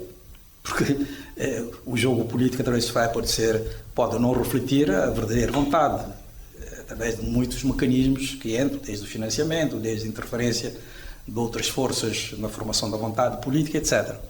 E esse elemento é o chamado governo pela discussão, digamos, que tem um pouco o governo comunicar as decisões, submeter-se previamente, não surpreender a sociedade com novas medidas, explicitar as medidas previstas e avaliar o seu impacto, permitir que os cidadãos participem mais, para além daquelas consultas que ninguém consulta, né? Tem que ter um mecanismo mais prático. E essa extensão da democracia na concepção de Norberto Bobbio fundamentalmente passa por uma participação mais ativa dos cidadãos a nível das autarquias locais. Quer dizer, a base para fazermos essas experiências de participação com a democracia direta, quer dizer, 30 e tal anos nunca se fez um referendo em Cabo Verde. Outro aspecto da democracia, petição, poder de iniciativa, de proposição a nível dos municípios, na Assembleia Municipal e tudo mais. E tudo isso vai enriquecer e trazer a população mais jovem. Portanto, é toda uma cultura que ainda não temos. Não temos, há um déficit democrático, um déficit de cultura política ainda muito grande em Cabo Verde, e muitas pessoas, quando vejo de ter certas declarações, ainda não compreenderam, não interiorizaram que tipo de Estado passou a vigorar em Cabo Verde a partir de 92, como é que funciona o sistema político, qual é o papel do Presidente da República, qual é o papel do Primeiro-Ministro, do Governo, da Assembleia, dos tribunais, que há muita confusão. Digamos, não, quem manda no país é o Presidente da República, mas aqui o Presidente da República não manda. Mas acha que é uma tentação do Presidente da República de querer governar? Não acho. Não acho que é uma tentação, mas eu acho que ele tem uma concepção das funções presidenciais que briga com o que está na Constituição e provavelmente tributária da sua própria concepção do poder. Não é? Mas não creio que é uma coisa intencional, decore dessa concepção. Quer dizer, coloque-se no vértice. E não há vértice no nosso sistema político. Há sistema de contrapesos, de separação de poderes, de intendência de poderes. E isso, não sei se ele tenha consciência disso, quando em campanha eleitoral disse que a mistura de influência não tem limites, eu disse, pronto, já está tudo feito. Portanto, aparece às vezes imiscuir-se no executivo e é uma tentação, não sei se outros presidentes não terão essa tentação também. Mas bom, Jorge Carlos Fonseca dizia que ele bordejava, digamos, as fronteiras da Constituição, não ultrapassava. É essa tentação real. Isso depende, por exemplo, eu estou a imaginar se um dia viermos a ter um governo minoritário, como será? Acha que há essa possibilidade? Não, em tese, um cenário que podemos equacionar? Em tese podemos pôr tudo sobre a mesa, mas eu não prevejo que isso seja possível a curto prazo, tendo em conta que estamos ainda num sistema bipartidário perfeito e com uma polarização muito exacerbada e não vejo ainda... Mas os estudos têm demonstrado um desencanto dos cabo-verdianos, um afastamento em relação aos atores políticos. Em todas as democracias. Ao mesmo tempo coloco um paradoxo. Tem um desencanto, mas 83% diz não, queremos continuar em democracia. Portanto, a bola está para o lado do cidadão. Você quer a democracia, bom, tem que ajudar a democracia a melhorar. E uma forma de ajudar a democracia a melhorar é participar ativamente nas eleições. Participar ativamente no debate político. Porque com querer viver em democracia, com mais de 50% a não ocorrer às urnas para exercer o seu direito de voto, é mesmo que não ajudar a democracia. Mas concorda quando se diz que nós temos uma sociedade civil bastante amorfa, pouco participativa? Não me refiro a ir votar, sair, manifestar-se, mostrar o seu descontentamento em relação a alguns aspectos, por exemplo, da governação. Isso, porque é que acontece? Eu acho que temos que fazer o estudo sobre a psicologia coletiva do cabo-verdiano. E não temos grandes tradições de manifestações públicas. E quando falo de tradições de manifestação pública, tomo um exemplo da França, não é? Não temos essa grande questão. Não sei se é pela pequenez ou pela ainda... não me vai dizer que ainda é uma herança do Partido Único. Não. Eu estou a pensar que o Estado ainda é muito forte em Cabo Verde. O Estado, quer dizer, o poder do Estado. A máquina? Sim, o poder do Estado. Em Cabo Verde, um responsável pelo atendimento público, dos serviços públicos, quando se relaciona contigo, relaciona-se contigo em termos de poder. Vou mostrar também que eu sou poder. Entende? Essa ideia de que a pequenez, a manifestação pode ter respostas tipo a nível de represálias, etc. E uma relação muito utilitarista do cidadão com o Estado e com a democracia. Repara, e essa relação utilitarista coloca a resposta material às demandas das pessoas em primeiro lugar, por exemplo, em relação aos valores da democracia. A defesa, por exemplo, o que é muito importante para mim, para a democracia. Por exemplo, ontem estive a interagir com umas pessoas, houve um caso em que um que um pastor de uma igreja, que não sei de onde, foi à Assembleia Municipal da Praia, no espaço reservado aos cidadãos, quase que estava a obrigar os eleitos a rezar, a fazer oração e isso. Mas como é que é possível? Num Estado que temos...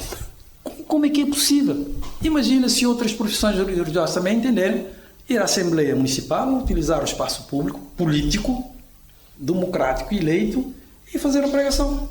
Como é que é possível, né? E outros elementos. Mas falta luz, desperta em nós o desejo de manifestar.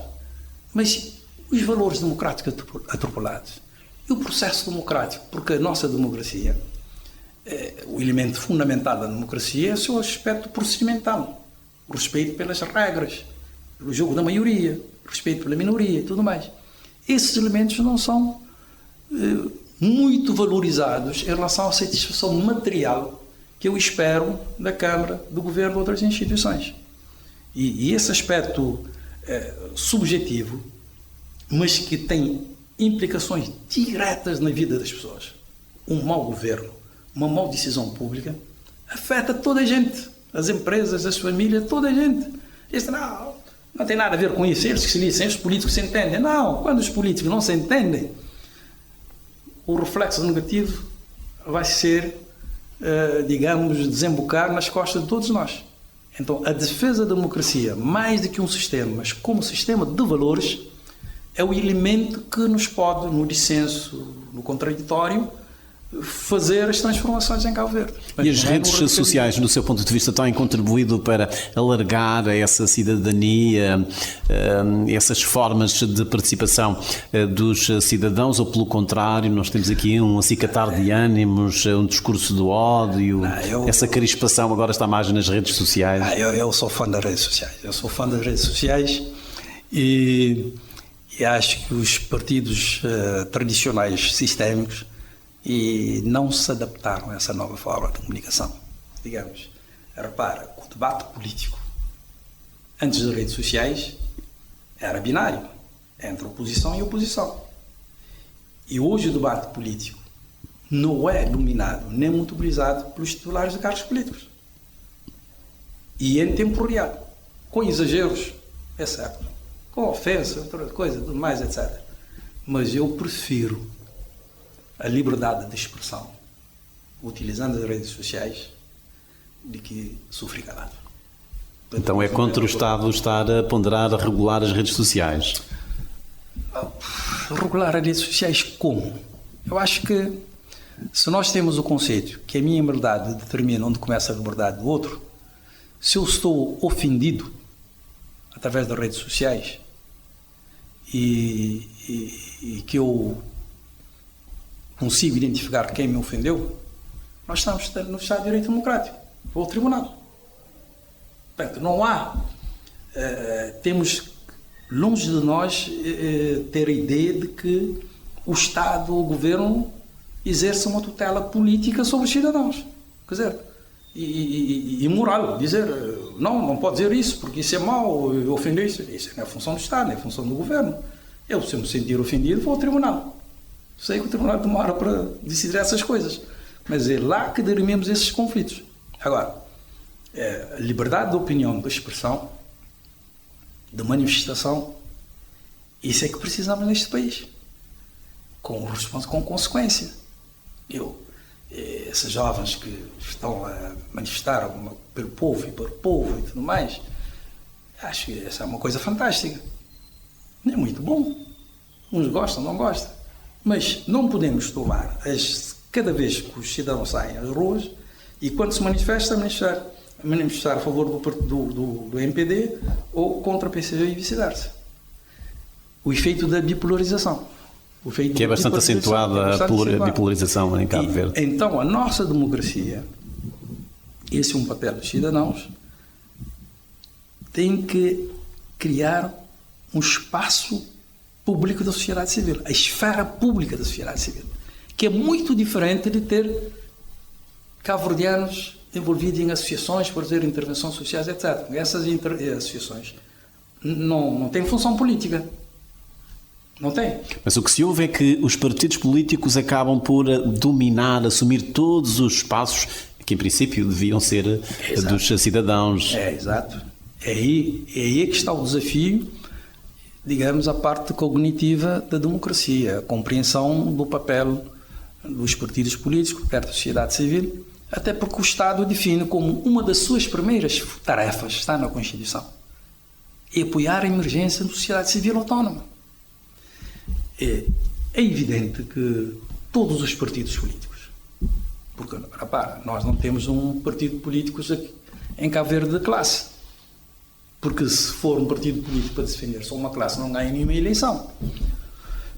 Todos os partidos políticos tendem a alargar a sua base de apoio. Claro. E ter ofertas para todos os segmentos da sociedade, não é? Isso é inevitável.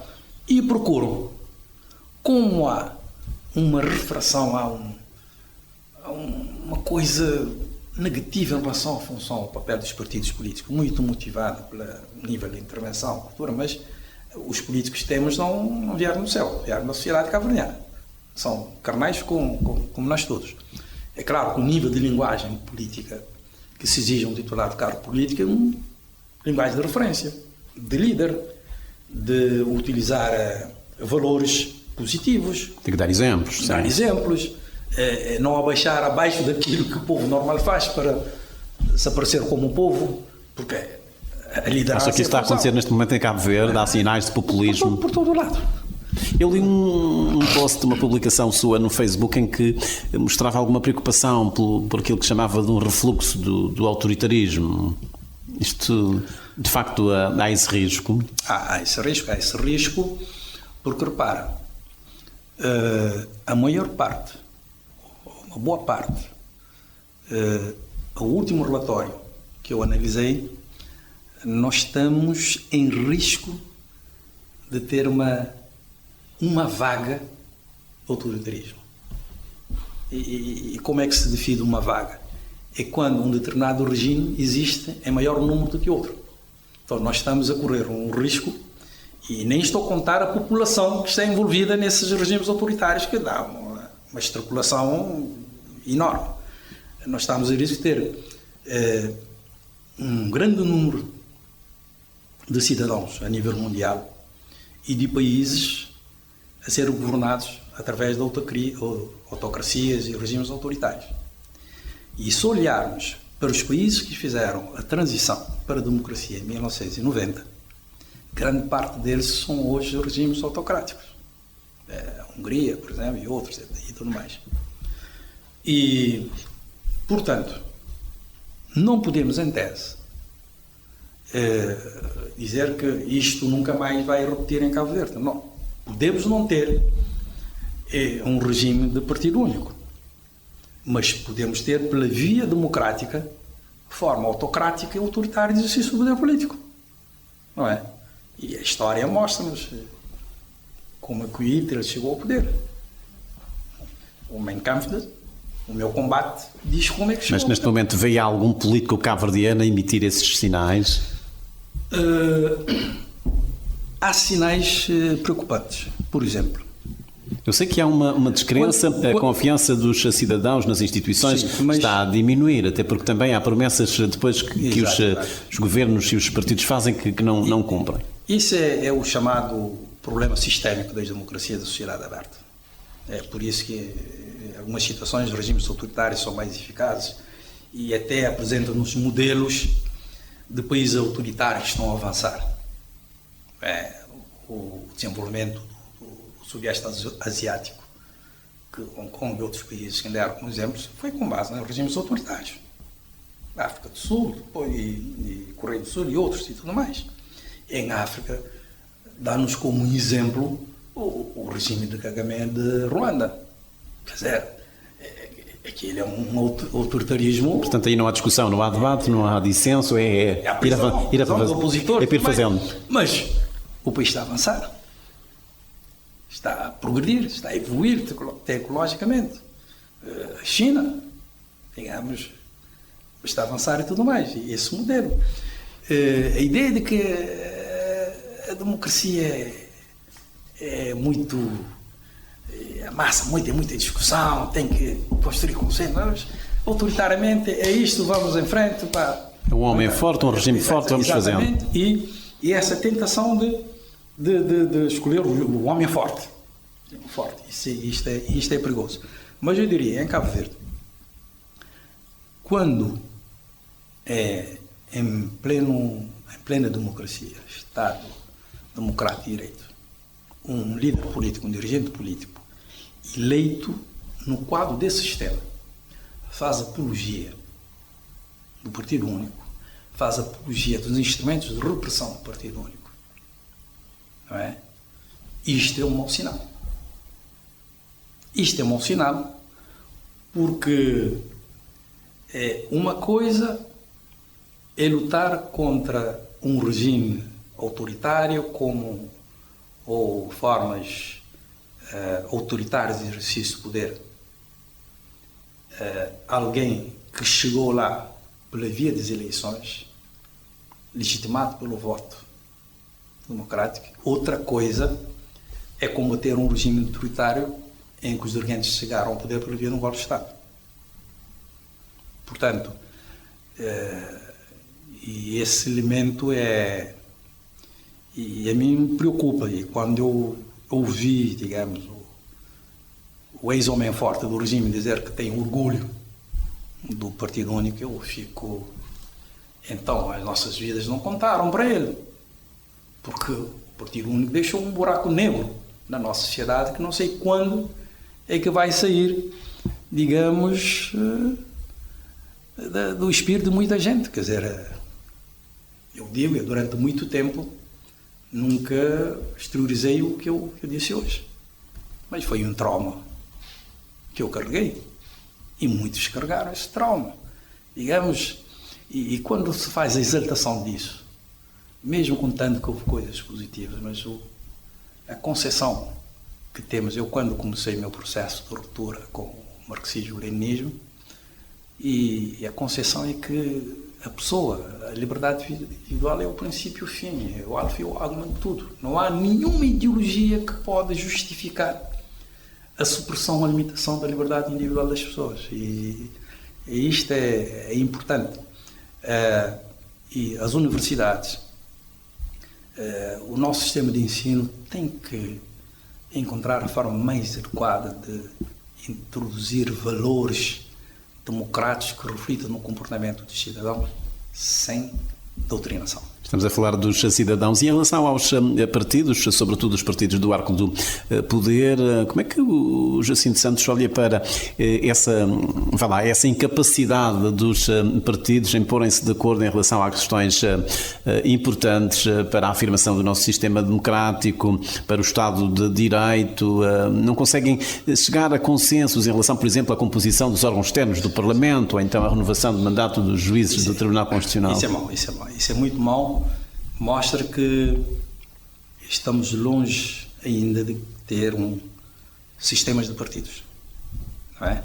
Nós temos o sistema político democrático, mas os partidos não encontraram formas tacitamente de se relacionarem ou formalmente de se relacionarem em relação às questões fundamentais. Mas falta confiança entre os atores políticos? Sim, confiança e uma forma mais...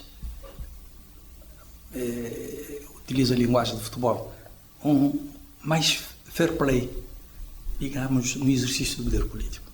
Repara, se nós temos um regime bipartidário perfeito, e na minha previsão vai continuar ainda por muito tempo, significa que temos uma coisa boa. Não vai haver uma terceira força para... Vou chegar lá. Para quebrar o... Mas significa que temos uma coisa boa. Que mesmo que um partido tenha bons resultados, chega um dia que o povo diz, não, agora em vez de ir para a oposição, põe outro. Temos a garantia da alternância. Chega um momento em que as pessoas se cansam mesmo apesar dos resultados, não é?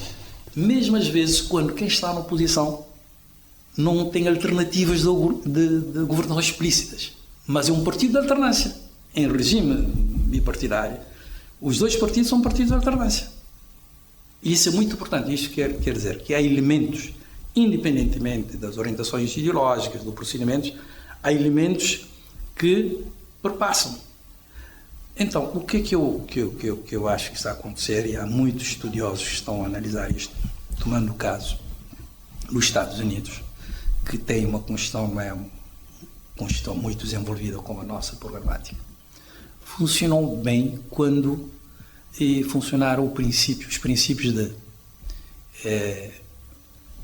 autolimite institucional e cooperação mútua. Autolimite institucional é o quê? Significa que os acordos subentendidos, tácitos, que existem, que não são precisos ser explicitados em regras escritas, não é? Os acordos cavalheiros. Exatamente. É isso que dá força. Isso que dá força à praticidade de uma Constituição. Quer dizer, ir para além da letra da Constituição, o espírito da Constituição. Porque a democracia foi feita não para construir consensos. Quer dizer, eu tenho uma linha programática e não vou fazer consenso com um partido que tem outra linha programática. Então a democracia é feita para forjar compromissos possíveis em que tem que haver cedências de ambas as partes em nome de um bem maior, que é a estabilidade, de funcionamento institucional, etc. E portanto, se há, digamos, posições extremadas de um lado ou do outro, o sistema fica bloqueado. É o que temos. Fica bloqueado. E quem desbloqueia? Portanto, eu sou contra a ideia de que o Presidente da República não terá algum papel enquanto árbitro, moderador do sistema. Temos que mexer na Constituição para permitir que as coisas se decidam rapidamente. Isso não. É uma posição defendida há tempos pela Ministra da Justiça, Joana Rosas. Ele acha que uma revisão pontual da Constituição pode trazer aqui uma solução para esse impasse. Bom, o problema é o seguinte. Nós aprovamos a Constituição com 2/3 do deputado. Tínhamos toda a margem política para modelar uma Constituição que facilitasse essas coisas. Mas o facto de, sobre questões fundamentais do regime, ser exigida uma maioria qualificada, esse é o elemento que garante a estabilidade do sistema, que garante o estabelecimento de compromisso, para que não surja nem maiorias totalitárias e nem minorias de bloqueio.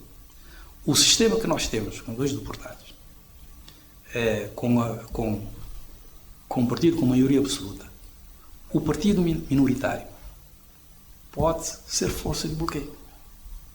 E o que está a acontecer? Portanto, sobre questões do regime, se ele não estiver de acordo, bloqueia. Mesmo não votando contra, abstendo, pura e simplesmente. Mas é o partido da oposição é que está a constituir-se aqui numa força de bloqueio, ou tem faltado, digamos, iniciativas por parte de quem governa para sentar com os outros partidos à mesa e procurar os consensos? Não que o partido da oposição tem força de bloqueio. Estou a falar da minoria. Uma minoria parlamentar é feita para viabilizar a governação e depois controlar. Mas não pode inviabilizar a governação, as soluções da governação, estribando-se pura e simplesmente nas suas opções ou orientações ideológicas.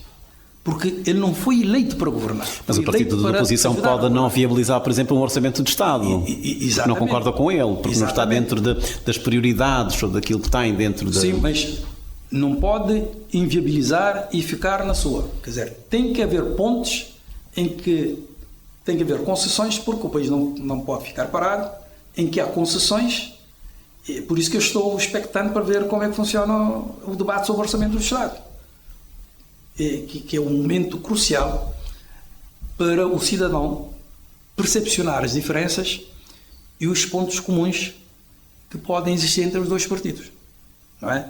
É o ponto alto. Mas o debate parlamentar, do meu ponto de vista, não se faz apenas em função de cada artigo em concreto. Parte de um pressuposto. E qual é o pressuposto? Quais são os cenários macroeconómicos de um e outro? Qual é o cenário macroeconómico que orientou a elaboração do orçamento do Estado, do MVD? Qual é o cenário macroeconómico que orientou a leitura do Orçamento do Estado por parte do PCV do CID. Eu não conheço. E uma vez, quando eu fui líder parlamentar, disse, poxa, isto não tem piada. Discutir o Orçamento do Estado, não sabemos as diferenças de cada um. Não é mero números, eu quero mais isto para a saúde, mais isso. Não. Qual é o cenário com que eu trabalho? Porque todos os partidos têm técnicos, têm quadros para pôr os cenários macroeconómicos sobre a mesa que orientam a opções orçamentais. Não é? E esse diálogo, no meu ponto de vista, no nosso sistema, o primeiro-ministro é o líder. Não é? Ele que tem que tomar a iniciativa de chamar a oposição, de chamar gente da oposição, falar, e tem que tomar essa iniciativa. Não é propriamente dentro do Parlamento, é ao nível do chefe do governo. O parlamentar, mas o governo tem que chamar, quer dizer, o primeiro-ministro e o presidente da República não se encontram todas as semanas? Todas as quintas, que eu saiba. Porquê que o chefe do governo e o líder da oposição não se encontram também mensalmente, de 3 em 3 meses? Com uma agenda? Com uma agenda, discutindo e tudo mais. Quer dizer, precisamos de maior cooperação na governança do país. Menos competição e mais cooperação. Cooperação. Sem esmagar a diferença de cada um, as perspectivas, mas tem que haver cooperação. Mas não pode ser cooperação, projetar imagem quando o Tubarão Azul ganha. Não, tem que ser também em outros momentos, sobretudo nos momentos de decisão pública. Que, como já sabemos, em matéria de política pública, as decisões não impactam as pessoas e segmentos já de uma forma homogénea. Não é? E há momentos que tem que haver decisões impopulares. Mas nenhum governo, no sistema que temos agora, o nível de clima político que temos agora, nenhum governo ousa tomar uma medida impopular, mesmo que seja boa, porque a oposição vai capitalizar e terá dividendo. Então fica naquela. Por exemplo, fala-se do problema de água, luz, mas não vi nenhum político a condenar a atitude negativa do cidadão que rouba energia e rouba água. Atitude pedagógica. Exatamente, mas os partidos devem estar unidos, porque a água e luz é um bem primordial. E quem rouba luz e água está a roubar o seu concidadão, que paga. Jacinto, mas estávamos a falar na questão da confiança.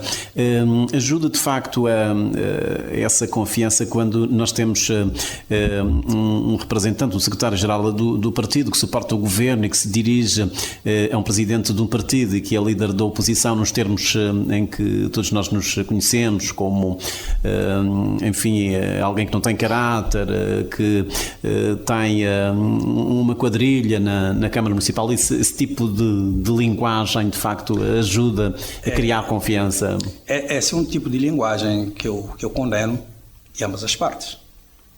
Também o atual líder da oposição, com o presidente da Câmara também, e já acusou forte e feio o primeiro-ministro, toda a gente do MPD, são corruptos, antipatriotas e tudo isso. E às vezes na luta política e, digamos, se me toque seguir abaixo. Portanto, esse extremar de posições não abona em nada. Eu não aprovo. Mas o que eu noto é que, por todo momento em que o importante, repara, foi o secretário-geral de um partido. Por esse tipo de combate, quem faz é o partido. Um governante, um primeiro-ministro, não pode fazer esse tipo de combate. Porque não fala só para as suas bases, fala para o país todo. Mas um responsável, um dirigente partidário, fala em primeiro lugar para as suas bases. Não sejamos ingênuos. Falam para as suas bases. E conhece a psicologia das suas bases. Conhece a psicologia do cabo-verdiano. Reprovável. Eu acho que temos que utilizar uma linguagem mais pedagógica. Não entrar no julgamento de caráter, mas julgar os factos, os atos, as práticas, as regras. Isso é que conta. Porque tudo que seja ofensa pessoal de caráter eu não aprovo, desaprovo. Mas em todas as circunstâncias, né?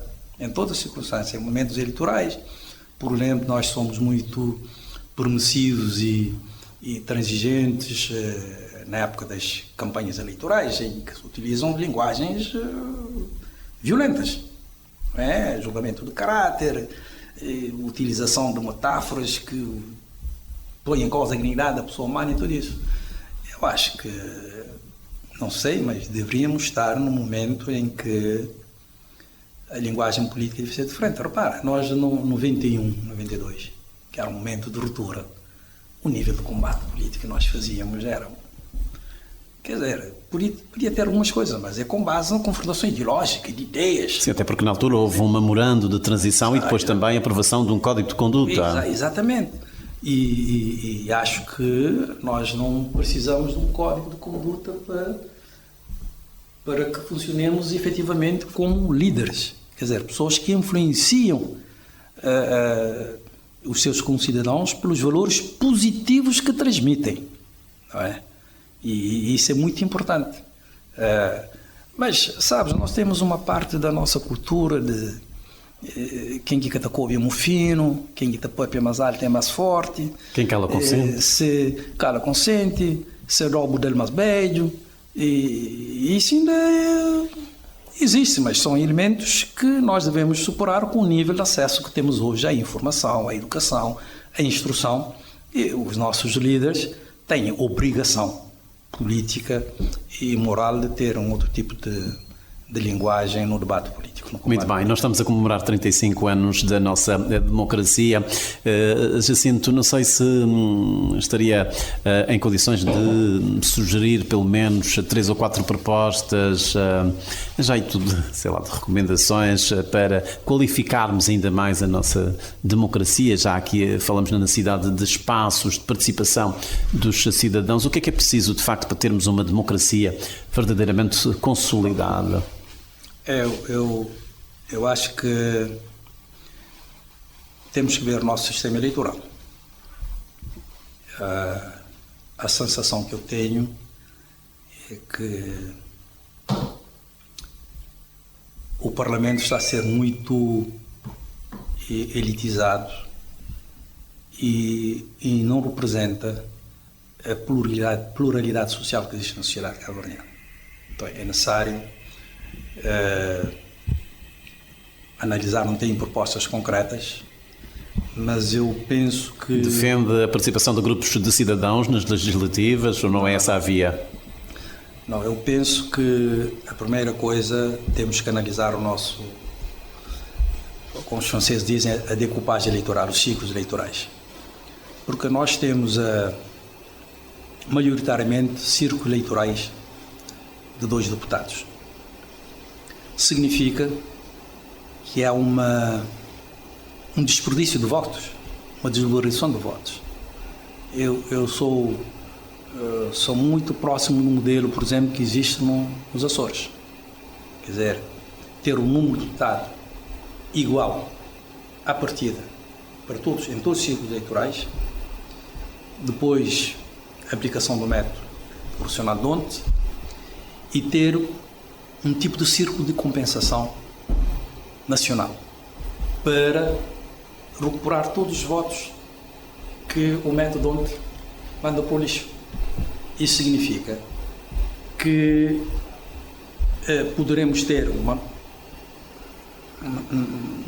composição parlamentar diferente. Não é? Por exemplo, se nós tivermos no nosso sistema eleitoral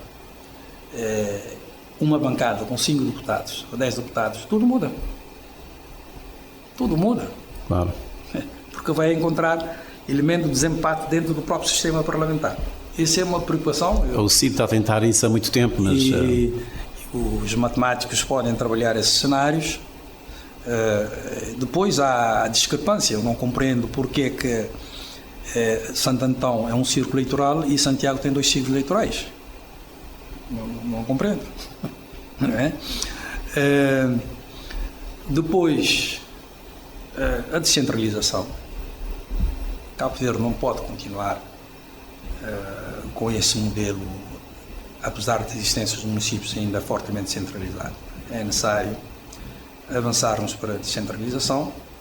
A nova lei dos municípios vai atribuir novas competências aos municípios em matérias importantes. que deve ser acompanhado do volume de transferências financeiras em sede do Fundo Financeiro Municipal e contratos de programas, mas temos que avançar com o governo das ilhas. Não há como continuar com esse modelo anacrónico e que faz de Cabo Verde, digamos, praticamente 3 ilhas. Portanto, esta vai ser a grande reforma da próxima década. Para mim, é a reforma da reforma. Digamos, nós temos que ter uma administração pública regionalizada. Quer dizer, não podemos ter numa ilha o conjunto de serviços concentrados do Estado, a mais forte e determinante de que um órgão que é eleito, que tem responsabilidade política perante o povo do Conselho da Ilha, não é?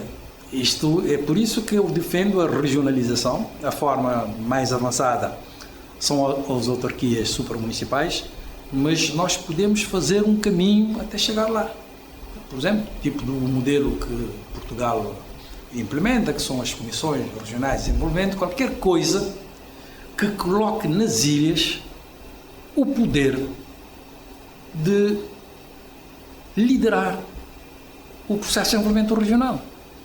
Quer dizer, não posso um ministro aqui na praia, o governo aqui na praia dizer o que é que vai ser no São Vicente, o que é que vai ser no Sado, não vai. Não, o povo tem que dizer o que eu quero para a sua ilha. E nós temos de reconciliarmos com a nossa geografia. Às vezes a ideia com que fico quando vão os ministros para as ilhas é como se as viagens dos governadores a visitar as províncias. Nós temos que ter o governo das ilhas e eu em 2015, logo após a aprovação dos Objetivos de Desenvolvimento Sustentável, eu tive a oportunidade de participar num seminário na Universidade Mohamed V de Rabat, com altos especialistas marroquinos que trabalharam no sistema das Nações Unidas e reformados, tem um tipo de associação, e para discutir como implementar os Objetivos de Desenvolvimento Sustentável. E uma coisa que eu aprendi, que eu vi que não, a condição prévia para o sucesso da implementação dos Objetivos de Desenvolvimento Sustentável é a nova engenharia institucional. Porque se o Objetivo de Desenvolvimento Sustentável, o objetivo é levar o desenvolvimento onde as pessoas estão, então a arquitetura institucional tem que ser de forma a permitir essa concretização. Portanto, é daí que vem aquela ideia de territorializar os objetivos. Exatamente. Digamos, a organização institucional que temos em Cabo Verde não é a mais adequada para suportar essa territorialização do processo de desenvolvimento. Mas a nossa geografia exige que coloquemos como móvel principal na definição da nossa arquitetura institucional a ilha. A ilha enquanto geografia, mas a ilha enquanto idiosincrasias que cada um produz e que dá uma particularidade. Digamos, enquanto que a regionalização na Espanha, por exemplo, é concebida para unir a nação, a regionalização em Cabo Verde não tem essa função. A regionalização em Cabo Verde é para acelerar o desenvolvimento regional e reduzir ao máximo as assimetrias regionais. Então, para isso tem que ter uma entidade política eleitiva que responde pela ilha. Repara, quem responde pela ilha de São Vicente? É o Presidente da Câmara. Que entidade? Nenhuma. Quem responde pela Ilha da Brava? É o Presidente da Câmara. Ele responde pela autarquia, pelos munícipes, pela ilha, território. Que entidade? Nenhuma entidade. Bom, a nova lei vai retomar o princípio de 95, que vai permitir à Câmara convidar regularmente, promover um encontro com todos os serviços e agentes de desenvolvimento que existem no território. Foi suprimido. Já é um primeiro passo, não é? Quando da criação dos governos civis, mas é um primeiro passo. Antes era o poder dado ao Presidente da Câmara, agora é a Câmara como órgão executivo. A Câmara tem que deliberar para pedir a convocação dos atores que hajam no território. Portanto, ficam estas duas propostas de revisão da lei eleitoral e também na questão da regionalização. E o reforço de mecanismos de participação direta e direta do cidadão na vida pública. E isso penso que é possível experimentá-lo a nível das autarquias. Por exemplo, aprofundar a desconcentração dos serviços, a descentralização mesmo dentro dos territórios. Por exemplo, a praia, na minha perspectiva, eu coloquei isso no meu livro, a forma de organização do município já não responde às necessidades da praia. Quer dizer, tem que haver, digamos, a lei tem que permitir que a praia tenha, por exemplo, 2 níveis de organização autárquica. Ou o desenvolvimento, uma desconcentração aprofundada com uma hibridez que permite o delegado municipal dos serviços desconcentrados ser escrutinado pela Assembleia de Moradores, sobretudo na localização das infraestruturas. Por exemplo, o caso do condomínio do Atlântico, em Palmares Grande. Digamos, foi concebida um espaço desportivo, está bonito, mas à frente de um condomínio fechado. Quer dizer, o que eu quero é que os cidadãos organizados tenham poder de dizer não, nós não queremos essa infraestrutura aqui. E negociar. Claro. Não é? E não há um vazio legal sobre isso. A lei determina que no processo de elaboração dos orçamentos municipais, obrigatoriamente sejam realizadas sessões e o resultado dessas sessões, sobretudo em matéria de investimentos, devem fazer parte de um ato, de um memorando, anexado ao orçamento municipal, com data, número de pessoas que participaram, opiniões expendidas e o consenso, e com reflexo Muito bem. no projeto de orçamento municipal. Portanto, são reformas que o país terá que fazer para consolidar o seu Estado de Direito democrático. Jacinto Santos, obrigado por ter estado connosco neste exercício de memória, mas também de uma reflexão crítica sobre os percursos da nossa democracia, quase 35 anos depois. Obrigado por ter estado connosco. Obrigado.